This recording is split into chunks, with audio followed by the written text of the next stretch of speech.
जय श्री राधे जी।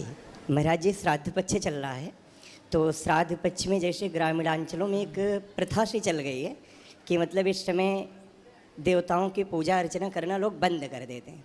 तो जैसे ये पितृ प्रधान तो पूजा है, पर देवताओं की भी तो पूजा करनी चाहिए ना। पितृ भी अपने आप में देवता ही हैं जी। तो पितृ देवताओं की भी पूजा होती है। इसलिए जब पिंडदान होता है तो पिंडदान में भगवान का भी पिंडदान होता है, तो उसमें भगवान की पूजा तो होती है। जी। संकल्प होगा तो विष्णु विष्णु विष्णु तो बोला ही जाएगा। तो भगवान की पूजा किसी भी काल परिस्थिति में किसी भी समय बंद नहीं करनी चाहिए, बंद नहीं की जानी चाहिए।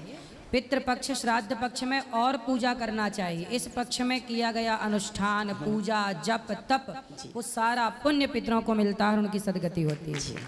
कहा जाता है कि इस पितृपक्ष में आपके पास कुछ नहीं है तो दक्षिण दिशा की ओर मुंह करके केवल अपने पितरों के लिए दोनों हाथ उठा के कह दो कि हे पितरों, हमारे पास कुछ नहीं है, और उनकी याद में केवल नेत्रों से 2 आंसू बहा दो तो वो आंसू को ही ग्रहण कर लेते हैं और तृप्त हो जाते हैं। घास उठा के उखाड़ के और गैया को खिला देने से वो घास का पिंड मान लिया जाता है कि घास का पिंड आपने गैया को खिला दिया तो उस पुण्य से पितरों की गति हो जाती है। कुछ ना होने पर ये बात भी है, और है तो आप बढ़िया तिल के बाद वो बनाइए पिंड और बढ़िया जौ के तिल के पिंड बना के और दान कीजिए, पिंड दान कीजिए, अन्नदान कीजिए। सब भगवान की पूजा किसी भी काल परिस्थिति में ईश्वर की पूजा बंद नहीं होती।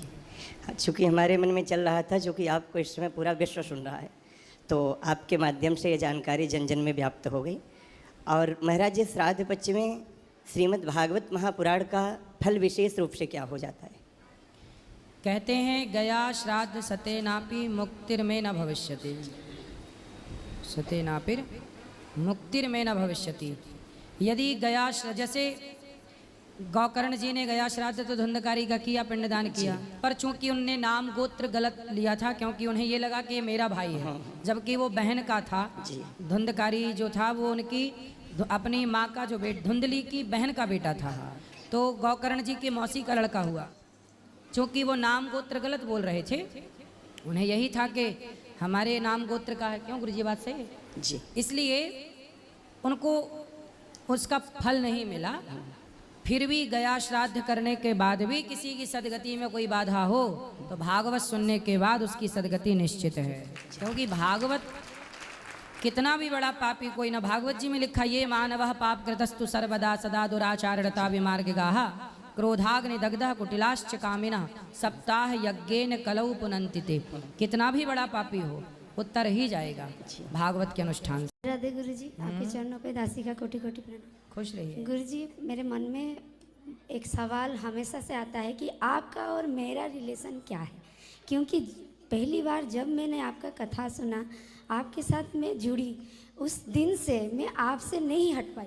जैसे कि मैं फेसबुक पे पहले आपका एक क्लिप देखी, उस क्लिप में आपने बताया था नॉनवेज नहीं खाना चाहिए। पहले दिन से मैंने नॉनवेज छोड़ा। अच्छा। तुलसी माला धारण किया, सब कुछ मेरे मन में, मतलब उस दिन से मेरे पास तो लड्डू गोपाल जी नहीं थे, पर मेरे पास मुरलीधर थे। आपके बताए हुए मार्ग में मैं उस दिन से चलने लगी। जिस विधि से आपने बताया पूजा करना चाहिए वैसे की, फिर मेरे को भगवान जी का उपस्थिति मुझे फील हुआ। तो मैं ये जानना चाहती हूँ कि आपका ही क्यों और आपसे ही क्यों, ऐसा क्या रिलेशन मेरा पहले से आपके साथ जुड़ा हुआ है? क्योंकि कुछ तो है, क्योंकि मैं एक आध्यात्मिक फैमिली से हूँ। बहुत जनों को लड्डू गोपाल भी रखा हुआ देखा है। मम्मी पापा भी पूजा पाठ में ये मतलब नॉनवेज वगैरह बचपन से नहीं खाते हैं, जब से हमने देखा, पर फिर भी हम खाते थे, नहीं मानते थे। आपका एक ही क्लिप मेरा ज़िंदगी पूरा बदल दिया और भगवान के साथ मुझे ऐसे जोड़ दिया कि मुझे रोज़ भगवान के दर्शन भी मिलते हैं, जो कि मुझे नहीं बोलना चाहिए यहाँ पे। मेरे हाथों से प्रसाद हो, कुछ भी हो, मेरे साथ ही मेरे भगवान जी है। मुझे उनका उपस्थिति हर पल मतलब मैं महसूस कर पाती हूँ। तो आपके साथ मेरा ऐसा क्या रिलेशन है कि आप ही का बात मुझे अच्छा लगा? पिछले किसी जन्म में आप मेरी सगी बहन थी। बहुत बहुत धन्यवाद गुरुजी। इसलिए आपको अपने भाई की बात अच्छी लगती है और भाई से थोड़ी बहन दूर जाती है। भाई की बात तो मानेगी। तो आप शायद मेरे गुरुजी- किसी जन्म की सगी बहन हो, किसी जन्म की। वही गुरुजी, रातों रात मतलब जब मैं पहली आपका क्लिप देखी, उसके बाद कितने रात ऐसे चले गए, मैं रातों को सोई नहीं, एक के बाद एक देखती रही, सब्सक्राइब कर दी, फिर फॉलो कर रही हूँ, फिर देख रही हूँ। मतलब घर वाले भी बोलते हैं हाँ पागल तो हो गई। देखते रहिए अपने भाई को, रोज देखा करिए गुरुजी एक और और रोज कथा सवाल। सुना करिए। जी बिल्कुल, देखती हूँ। और एक सवाल गुरुजी, मैंने बचपन से मम्मी पापा ने मुझे मंत्र दिलवाया था किसी से, तो वो तो अभी नहीं है, उनका मंत्र मुझे याद है जब भी करती हूँ, लेकिन उन्होंने मुझे हमको बताया था 27 बार जप करना है। लेकिन 27 बार आपके साथ जुड़ने के बाद मुझे पता चला जो मतलब 27 बार से मेरा मन नहीं मानता है गुरुजी, तो क्या मैं आपसे मंत्र ले सकती हाँ हूँ? ले सकते हैं, ले कर सकते सकती हूँ? हैं। खुश रहिए। बहुत बहुत धन्यवाद। राधे राधे गुरुजी। जी गुरुजी आप अपनी वैसे कोई प्रश्न नहीं है, बस आपसे वार्तालाप करने आई थी। मैं छत्तीसगढ़ जगदलपुर बस्तर से आई हूँ, माँ दंतेश्वरी की पावन धरा से। अच्छा, दंतेश्वरी माता। जी जी दंतेश्वरी माता के पास मैं गया तो था एक बार, कथा जी सुना। दंतेवाड़ा। हाँ जी जी दंतेवाड़ा गया था। उसी के पास जगदलपुर है। हाँ गुरुजी। जगदलपुर है। जी जी हम वहीं से आए हैं गुरुजी, सिर्फ आपसे वार्तालाप करने आए थे। बताओ राधे राधे क्या राधे। करते हो आप? मैं स्टाफ नर्स हूँ मेडिकल कॉलेज में। तो ठीक है, सब छत्तीसगढ़ में अभी तो फिलहाल ठीक है, नक्सलाइट्स का रहता है वहाँ पे। तो ज्यादा लोग नक्सलवाद बढ़ा रहे हैं। इंटीरियर एरिया में गुरुदेव पूरे गांव के मतलब पूरे जितने मेंबर्स रहते हैं सारे बने रहते हैं, लेकिन पता नहीं चलता है। तो सरकार मतलब गवर्नमेंट पता नहीं लगा पाती, पुलिस नहीं पता लगा पाती? नहीं नहीं वो सब नहीं, एक्चुअली जो मेन नक्सली रहते हैं ना, वो गांव वालों के घरों से लड़के लड़कियों को नहीं तो उठाकर- ये बताओ, ये नक्सल लोग चाहते क्या है, क्या चाहते हैं नक्सली लोग? ये तो सरकार और पुलिस भी पता नहीं लगा पाई है गुरुदेव।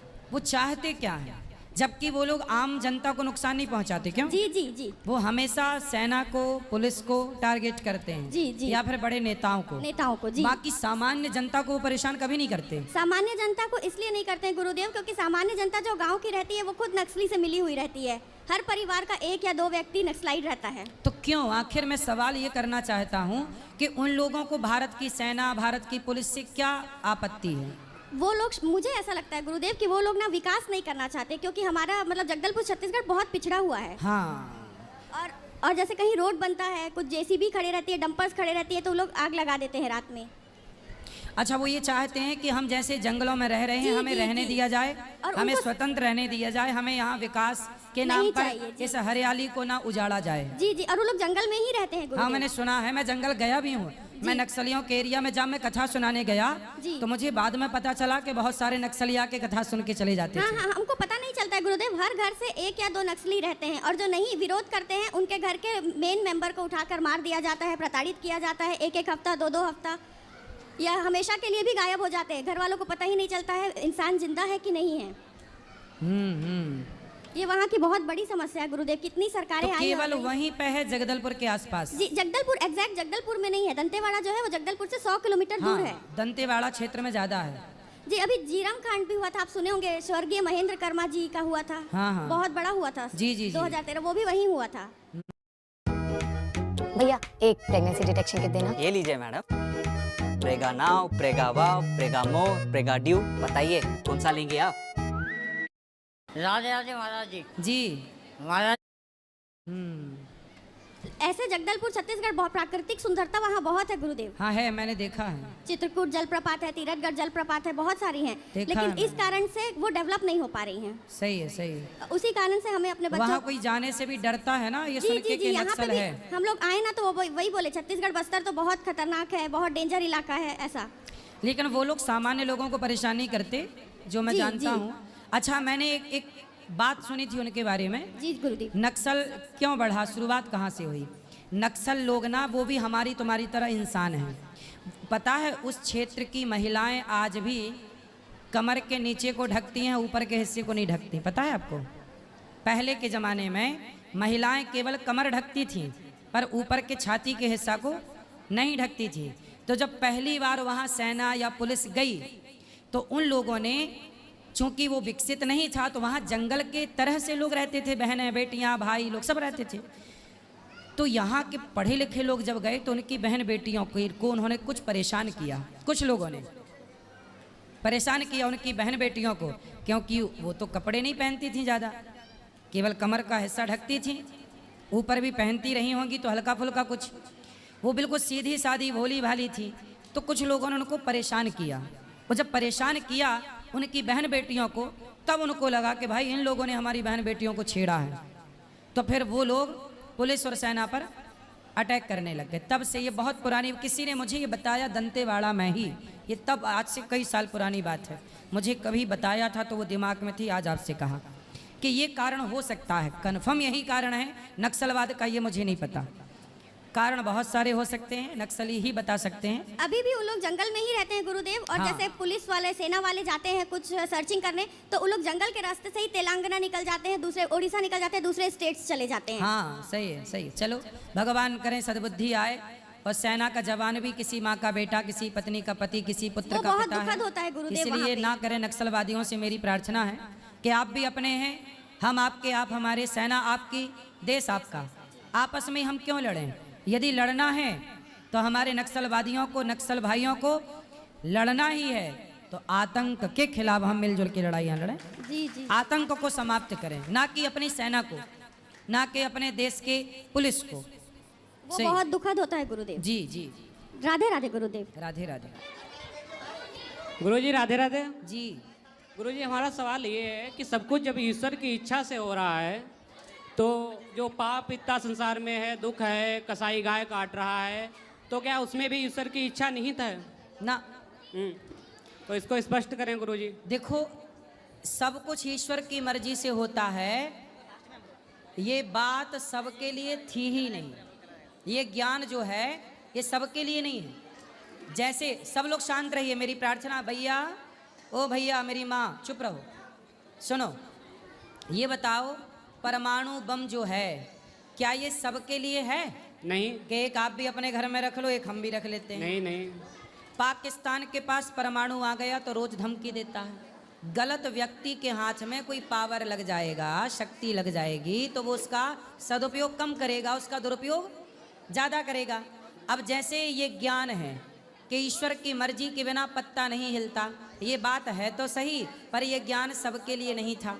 अब जैसे चोर चोरी करता है और बोल देता है कि तो ईश्वर की मर्जी के बिना पत्ता नहीं हिलता, मैं गुनाहगार थोड़ी हूँ, तो गलत आदमी के हाथ ज्ञान लग गया। सुनो, जो ईश्वर के भरोसे हैं, जो भक्त हैं, अच्छे लोग हैं, सात्विक लोग हैं, धर्म का आचरण करने वाले लोग हैं, ये ज्ञान उनके लिए है। जैसे आप लोग कथा सुनते हैं, आप धर्म पर चलते हैं, आप किसी के 1 रुपए की चोरी नहीं करते, झूठ बोलने को पाप समझते हो, चींटी को मारने को आप पाप समझते हो। जो लोग चींटी को मारना पाप समझते हैं, ऐसे लोगों के लिए ये ज्ञान है कि जो हो रहा है वो ईश्वर की मर्जी है, इसमें जो प्रसन्न रहो, हर हाल में प्रसन्न रहो। ईश्वर की मर्जी के बिना पत्ता नहीं हिलता, ये बात जहाँ लिखी है उसके पहले भी बहुत सारी बातें लिखी कि पहले ये सत्य पर चलो, दया करो, परोपकार करो। जब ये ज्ञान हो जाएगा तब ये ज्ञान पाओ कि सब में ईश्वर है, ईश्वर की मर्जी के बिना कुछ नहीं है। तो जो योग्य हैं उनके लिए ये ज्ञान था, चोर उचक्के गलत लोगों के लिए ज्ञान नहीं है। चोर से पूछना कि तुमने चोरी की है, धन तुम्हारे पास है, तो भाई इसमें ईश्वर दोषी कैसे है? तुम ही तो दोषी हो। ईश्वर ने चोर से पूछना कि उस चोर को क्या ये पता नहीं है कि चोरी करना गलत है? जब चोरी करना गलत है तो चोरी क्यों की? और जब की तो दंड तुझे मिलेगा, ईश्वर थोड़ी दोषी है। लेकिन अगर चोर से अगर ये बात हम कहेंगे तो वो कहेगा हमारे पास मजबूरी थी, अगर हमारे पास खाने को धन होता, खाने के लिए पैसे होते जिससे मैं तो बोले खा भैया सकता, तो चोरी क्यों करता करता? है? अरे बोले जो मजदूरी कर रहे हैं वो मजदूरी इसलिए तो कर रहे हैं, खाने पीने को नहीं है तो मजदूरी करके कमा रहे हैं। बोले तुम भी मजदूरी काम करके कमा लो, चोरी क्यों करोगे भाई? उनसे कहो पेट भरने के बहुत तरीके हैं। शास्त्र से उठा लेते हैं कि जैसे रावण के पास इतनी शक्ति थी, इतना बल था, जो कि ब्रह्मा जी या शंकर जी के वरदानों से प्राप्त हुआ, तो उसमें तो ईश्वर की इच्छा निहित थी। किसकी इच्छा निहित थी? भाई ब्रह्मा जी ने उसको हाँ। वरदान दिया था। रावण पिछले जन्म में जय और विजय था, हाँ, तो वो तो ईश्वर की मर्जी थी सब कुछ समाज को मैसेज लेकिन वो तो देना। फिर भी अधर्म ही फैला रहा था, उसको मारने के लिए स्वयं प्रभु को आना हाँ पड़े। आना पड़ा। लेकिन कैसे स्पष्ट हो पाएगा किसमें ईश्वर की इच्छा निहित है, किसमें नहीं ईश्वर की इच्छा निहित है? देखो सब में ईश्वर की इच्छा निहित है, ये मानो। सबको लगा कि मैंने हेयर ट्रांसप्लांट करवाया, पर मैंने नहीं करवाया। मैं हूँ प्रेम मालव, मैं हेल्थ केयर में काम करता हूँ। चोर चोरी कर रहा है और पकड़ा जाए और जेल में डंडे खाए तो भी समझना कि ईश्वर की इच्छा से डंडे पड़ रहे हैं, चुपचाप खा, चिल्ला मत। जब बलात्कारी को बलात्कार करने में मजा आता है और वो बोल देता है कि ईश्वर की इच्छा से सब हो रहा है, तो जब फांसी के फंदे पर पहुंचो तो भी हंसते हंसते चले जाना, क्योंकि उसका दंड ईश्वर की मर्जी। ये भी है कि तुमने वो किया तो ये भी ईश्वर की मर्जी है। तो ईश्वर की फिर दोनों ही तो मर्जी हैं। बिल्कुल। अब चलो मनुष्यों का हम मान लेते हैं कि उनका दुख उनकी अपनी खोज है, लेकिन जो मूक प्राणी हैं, जैसे गाय की हमने बात करी कि गाय को कसाई काटता है, बहुत ज़्यादा गाय को सबसे ज़्यादा कष्ट हो रहा है इस समय, और भी जीवों को, तो उसमें कैसे पता चलेगा ईश्वर की इच्छा निहित है कि नहीं है? देखो, हम सब प्रयास करें कि गलत ना हो। नहीं, वो हमारा भी प्रयास यही रहता है। हम सबको ईश्वर ने समझ दे रखी है। हाँ। ड्राइवर है गाड़ी चलाने वाला, तो गाड़ी चलाने वाले को पता है कि ब्रेक कब लगाना है, एक्सीलेटर कब दबाना है। आपकी गाड़ी लेके आपका ड्राइवर यदि चला जाए और कहीं एक्सीडेंट कर दे, तो क्या आपकी इच्छा थी कि एक्सीडेंट हो जाए? नहीं। किसकी गलती थी? हमारी। तुम्हारी के ड्राइवर की, जो चला रहा था? जो ड्राइवर चला रहा था। हाँ, उसी तरह ईश्वर की मर्जी से संसार चलता है, पर ईश्वर ने कुछ जिम्मेदारियां आपको सौंप रखी हैं। कुछ निर्णय केंद्र सरकार लेती है, पर कुछ निर्णय राज्य सरकार के लिए स्वतंत्र कर दिया जाता है कि राज्य की व्यवस्थाओं का निर्णय कुछ कुछ राज्य सरकारें ले सकती हैं। ऐसे ईश्वर तो केंद्र है, सुप्रीम पावर है, पर कुछ कुछ पावर ईश्वर ने आप सबको दे रखा है कि कुछ सही गलत के डिसीजन आप खुद भी अपने लिए लेते रहा करो कि आपके लिए क्या सही, आपके लिए क्या गलत है। सबका निर्णय थोड़ी ईश्वर ही सबका हिसाब करेंगे तो सबका, लेकिन आप भी तो स्वतंत्र है ना। ईश्वर ने बुद्धि लेकिन दी है। ईश्वर परम नियंता है ना।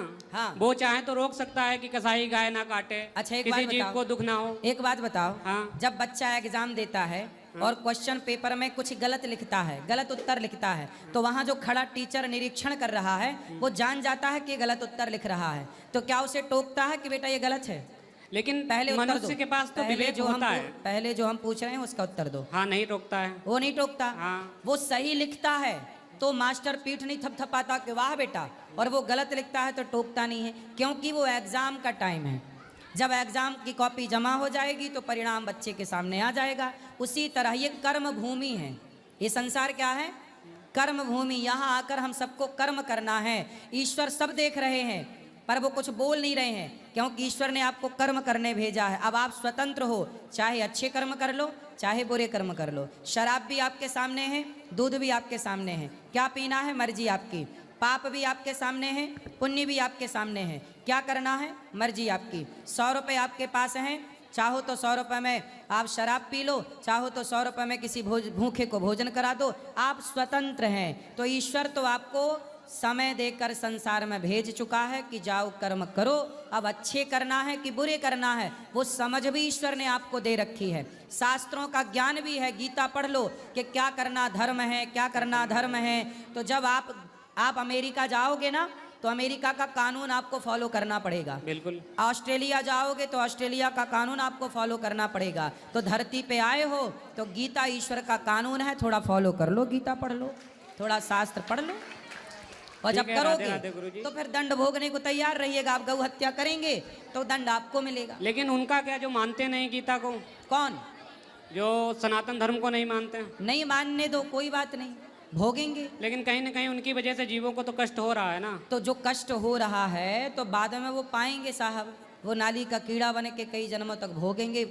बचा अवश्यमेव भोक्तव्यम, गीता में लिखा है, शास्त्रों में लिखा है, भोगना पड़ेगा। जो जस करहि सो तस फल चाखा, कर्म प्रधान विश्व करी राखा। जो जैसा करेगा उसे कोई नहीं बचा सकता। भीष्म पितामह ने सांप को कांटों के ढेर में फेंका था, बस, तो उन्हें भी बाणों की सैया पर लेटना पड़ा। राम के पिता दशरथ जी ने श्रवण कुमार को मारा और उनके माँ बाप को तड़प तड़प के मरना पड़ा पुत्र वियोग में। तो दशरथ जी को भी तड़प तड़प के मरना पड़ा पुत्र के वियोग में। जब कर्मों का दंड भगवान के पिता को मिला तो कर्मों का दंड हमें और आपको क्यों ना मिलेगा? बचेगा कौन? बचा कौन कि बचेगा कौन? चलिए ठीक है गुरु जी, राधे राधे जी।